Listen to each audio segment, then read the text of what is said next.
नमस्कार प्यारे साथियों, आज की वीडियो में हम देखेंगे क्लास 10 साइंस का बहुत ही महत्वपूर्ण ऑब्जेक्टिव क्वेश्चन जो आपके परीक्षा 2025 के लिए बहुत ही ज्यादा इंपॉर्टेंट है। तो चलिए शुरू करते हैं।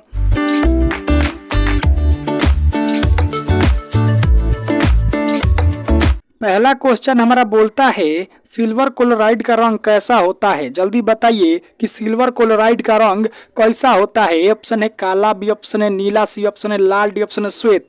तो आपको बताना है कि सिल्वर क्लोराइड का रंग कैसा होता है। तो सिल्वर क्लोराइड का रंग आपको याद रख लेना है कि जो होता है ना वो श्वेत होता है। तो हमारा डी ऑप्शन बिल्कुल सही हो जाएगा। ये देखते हैं अगले प्रश्न को। अगला प्रश्न क्या बोलता है, श्वसन किस प्रकार की अभिक्रिया है। जल्दी बताइए जो हम सांस लेते हैं वो किस प्रकार की अभिक्रिया है। ए ऑप्शन है अपचयन, बी ऑप्शन है उपचयन, सी ऑप्शन है संयोजन, डी ऑप्शन है उत्सर्जन। तो आपको बताना है कि श्वसन किस प्रकार की अभिक्रिया है। तो श्वसन एक उपचयन अभिक्रिया है। तो हमारा बी ऑप्शन बिल्कुल सही हो जाएगा। ये देखते हैं अगले प्रश्न को। अगला प्रश्न क्या बोलता है, इलेक्ट्रॉनों के स्थानांतरण से बने यौगिक को कहते हैं। जल्दी बताइए कि इलेक्ट्रॉन एक जगह से दूसरा जगह जाके जो यौगिक बनाते हैं उस यौगिक को हम क्या कहते हैं। ए ऑप्शन है सहसंयोजी, बी ऑप्शन है विद्युत संयोजी, सी ऑप्शन है कार्बनिक, डी ऑप्शन इनमें से कोई नहीं। तो आपको बताना है कि इलेक्ट्रॉनों के स्थानांतरण से बने यौगिक को कहते हैं तो उसे हम विद्युत संयोजी कहते हैं। तो हमारा बी ऑप्शन बिल्कुल ही सही हो जाएगा। ये देखते हैं अगले प्रश्न को। अगला प्रश्न क्या बोलता है, लोहा को जिंक से लेपित करने की क्रिया को क्या कहते हैं। जल्दी बताइए कि लोहा को जिंक से लेपित करने की क्रिया को क्या कहते हैं। ए ऑप्शन है विद्युत अपघटन, बी ऑप्शन है संक्षारण, सी ऑप्शन है गैल्वेनीकरण, डी ऑप्शन है पानी चढ़ाना। तो आपको बताना है मेरे दोस्त कि लोहा को जिंक से लेपित करने की क्रिया को क्या कहते हैं। तो भैया लोहा को जिंक से लेपित करने की क्रिया को गैल्वेनीकरण कहते हैं। तो हमारा सी ऑप्शन बिल्कुल सही हो जाएगा। ये देखते हैं अब अगले प्रश्न को। अगला प्रश्न क्या बोलता है, ये भैया बहुत ज्यादा इंपॉर्टेंट क्वेश्चन है आपके एग्जाम 2025 के लिए। तो आपको यहाँ पे बताना है कि संगमरमर का रासायनिक सूत्र क्या होता है। जल्दी बताइए कि संगमरमर का रासायनिक सूत्र क्या होता है। ए ऑप्शन है MgCO3 और बी ऑप्शन है CaCO3 और सी ऑप्शन है H2O, डी ऑप्शन है O2। तो आपको बताना है मेरे दोस्त कि संगमरमर का रासायनिक सूत्र होता है। तो जो संगमरमर का रासायनिक सूत्र होता है ना वो होता है CaCO3। तो हमारा बी ऑप्शन बिल्कुल ही सही हो जाएगा। ये देखते हैं अगले प्रश्न को। अगला प्रश्न क्या बोलता है, समीकरण H2+O2 में क्या हो रहा है। आपको बताना है कि ये कौन सी अभिक्रिया हो रही है। ए ऑप्शन है वियोजन अभिक्रिया, बी ऑप्शन है रासायनिक अभिक्रिया, सी ऑप्शन है संयोजन अभिक्रिया, डी ऑप्शन है अवक्षेपण अभिक्रिया। तो आपको बताना है H2+O2 में कौन सी अभिक्रिया हो रही है। तो देखिए भैया यहाँ H2 अलग है, यहाँ O2 अलग है, एक में हो गया है। तो क्या हो गया है, संयोजन। तो हमारा कौन सी अभिक्रिया होगा भाई, तो जो हमारा सी ऑप्शन होगा ना संयोजन अभिक्रिया वो बिल्कुल ही सही हो जाएगा। ये देखते हैं अगले प्रश्न को। अगला प्रश्न क्या बोलता है,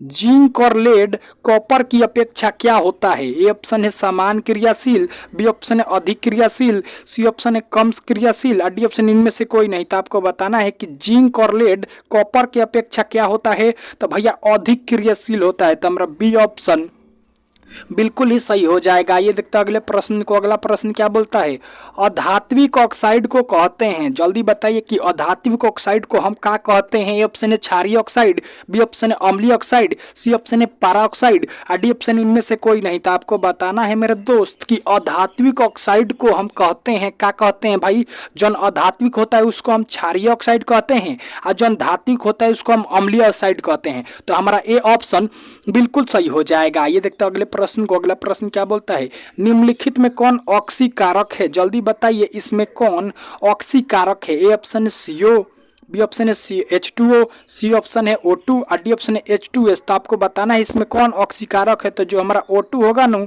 ये एगो ऑक्सीकारक होगा। तो हमारा सी ऑप्शन बिल्कुल सही हो जाएगा। ये देखते हैं अगले प्रश्न को। अगला प्रश्न क्या बोलता है, चांदी के संक्षारण के फलस्वरूप उस पे किस रंग की परत बनती है। जल्दी बताइए जब चांदी का संक्षारण होता है तो उसके फलस्वरूप उस पे किस रंग की परत बनती है। ए ऑप्शन है भूरे रंग की, बी ऑप्शन है हरे रंग की, सी ऑप्शन है उजला रंग की, डी ऑप्शन है काली रंग की। तो आपको बताना है मेरे दोस्त कि चांदी के संक्षारण के फलस्वरूप उस पे कौन सी रंग की परत बनती है। तो काले रंग की परत बनती है। तो हमारा डी ऑप्शन बिल्कुल सही हो जाएगा। ये देखते हैं अगले प्रश्न को। अगला प्रश्न क्या बोलता है, लोहे पर जंग लगने की क्रिया को क्या कहते हैं? जल्दी बताइए कि जब लोहा पर जंग लग जाता है, भोजपुरी भाषा में मूर्छा लग जाता है, तो उस क्रिया को हम क्या कहते हैं? ए ऑप्शन है विद्युतशीलता, और बी ऑप्शन है विस्थापन, डी ऑप्शन है संक्षारण, और डी ऑप्शन इनमें से कोई नहीं। तो बताना है आपको दोस्त कि लोहे पर जंग लगने की क्रिया को हम क्या कहते हैं? तो संक्षारण कहते हैं। तो हमारा सी ऑप्शन बिल्कुल सही हो जाएगा। ये देखते हैं अब अगले प्रश्न को। अगला प्रश्न क्या बोलता है?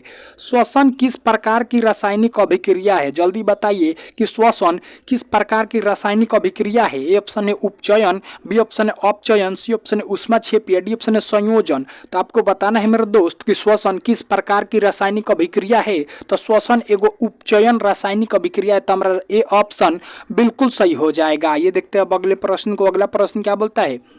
चिप्स के पैकेट में कौन सी गैस भरी जाती है? ये भाई आपके परीक्षा में कई बार पूछा जा चुका है कि जो चिप्स का पैकेट होता है उसमें चिप्स को खराब होने से बचाने के लिए वो गैस भरा रहता है। आप देखें भी होंगे कि कितना फूला रहता है। जैसे चिप्स का पैकेट हम खोलते हैं इतनी भर चिप्स निकल जाता है। तो ये ऑप्शन है में हीलियम गैस रहता है कि ऑक्सीजन गैस रहता है कि हाइड्रोजन गैस रहता है कि नाइट्रोजन गैस रहता है? तो भैया चिप्स के पैकेट में चिप्स को खराब होने से बचाने के लिए नाइट्रोजन गैस भरा जाता है। तो हमारा डी ऑप्शन बिल्कुल ही सही हो जाएगा। ये देखते हैं अगले प्रश्न को। अगला प्रश्न क्या बोलता है? किस अभिक्रिया में आयनों का आदान प्रदान होता है? जल्दी बताइए कि किस अभिक्रिया में आयन अपने आदान प्रदान कर लेते हैं? ए ऑप्शन है संयोजन अभिक्रिया में, बी ऑप्शन है नियोजन अभिक्रिया में, सी ऑप्शन है वियोजन अभिक्रिया में, डी ऑप्शन द्विविस्थापन अभिक्रिया में। तो आपको बताना है मेरे दोस्त कि किस अभिक्रिया में आयनों का आदान प्रदान होता है। तो जो द्विविस्थापन अभिक्रिया होता है ना, इसमें आयनों का आदान प्रदान होता है। तो हमारा डी ऑप्शन बिल्कुल ही सही हो जाएगा। ये देखते हैं अब अगले प्रश्न को। अगला प्रश्न क्या बोलता है? धात्विक ऑक्साइड को किस प्रकार का ऑक्साइड कहा जाता है? जल्दी बताइए कि जो धात्विक ऑक्साइड होता है वो किस प्रकार का ऑक्साइड होता है? ए ऑप्शन है संयोजन ऑक्साइड, बी ऑप्शन है पारा ऑक्साइड, सी ऑप्शन है अम्लीय ऑक्साइड, और डी ऑप्शन है क्षारीय ऑक्साइड। तो आपको बताना है धात्विक ऑक्साइड को किस प्रकार का ऑक्साइड कहा जाता है। तो धात्विक ऑक्साइड को अम्लीय ऑक्साइड कहा जाता है, आपको याद रख लेना है। और अधात्विक ऑक्साइड को क्षारीय ऑक्साइड कहा जाता है, तो आप याद कर लेना। आइए देखते हैं अब अगले प्रश्न को। अगला प्रश्न क्या बोलता है? प्रकाश संश्लेषण क्रिया में ऑक्सीजन बाहर निकलता है। आपको बताना है कि जब प्रकाश संश्लेषण क्रिया होता है तो ऑक्सीजन क्या चीज से बाहर निकलता है? ए ऑप्शन है तना से, बी ऑप्शन है जल से, सी ऑप्शन है ग्लूकोज से, डी ऑप्शन इनमें से कोई नहीं। तो आपको बताना है मेरे दोस्त कि प्रकाश संश्लेषण क्रिया में ऑक्सीजन बाहर निकलता है। तो प्रकाश संश्लेषण क्रिया में ऑक्सीजन जल से बाहर निकलता है। तो हमारा बी ऑप्शन बिल्कुल ही सही हो जाएगा। ये देखते हैं अब अगले प्रश्न को। अगला प्रश्न क्या बोलता है? रासायनिक अभिक्रिया में भाग लेने वाले पदार्थों को कहा जाता है। जल्दी बताइए कि रासायनिक अभिक्रिया में भाग लेने वाले पदार्थों को काची कहा जाता है। ए ऑप्शन है उत्पाद, बी ऑप्शन है अवकारक, सी ऑप्शन है अभिकारक, डी ऑप्शन इनमें से कोई नहीं। तो आपको बताना है कि रासायनिक अभिक्रिया में भाग लेने वाले पदार्थों को कहा जाता है। तो रासायनिक अभिक्रिया में भाग लेने वाले पदार्थों को अभिकारक कहा जाता है। तो हमारा सी ऑप्शन बिल्कुल ही सही हो जाएगा। ये देखते हैं अगले प्रश्न को। अगला प्रश्न क्या बोलता है?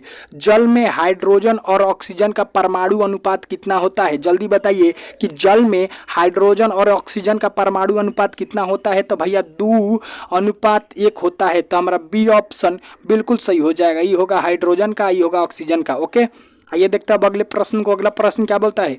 भारत में रसायन विज्ञान के जनक हैं। आपको बताना है कि भारत में जो रसायन विज्ञान के जनक कौन है? ए ऑप्शन है आर्यभट्ट, बी ऑप्शन है कोणार्क, सी ऑप्शन है आचार्य प्रफुल्ल चंद्र, और डी ऑप्शन इनमें से कोई नहीं। तो आपको बताना है कि भारत में रसायन विज्ञान के जनक है। तो भारत में रसायन विज्ञान के जनक आचार्य प्रफुल्ल चंद्र हैं। तो हमारा सी ऑप्शन बिल्कुल ही सही हो जाएगा। ये देखते हैं अब अगले प्रश्न को। अगला प्रश्न क्या बोलता है? आधुनिक रसायन विज्ञान की उत्पत्ति कब हुई? जल्दी बताइए कि आधुनिक रसायन विज्ञान की उत्पत्ति कब हुई? ए ऑप्शन है 5वीं शताब्दी में, बी ऑप्शन है 16वीं 17वीं शताब्दी में, सी ऑप्शन है 20वीं 21वीं शताब्दी में, और डी ऑप्शन है 7वीं 8वीं शताब्दी में।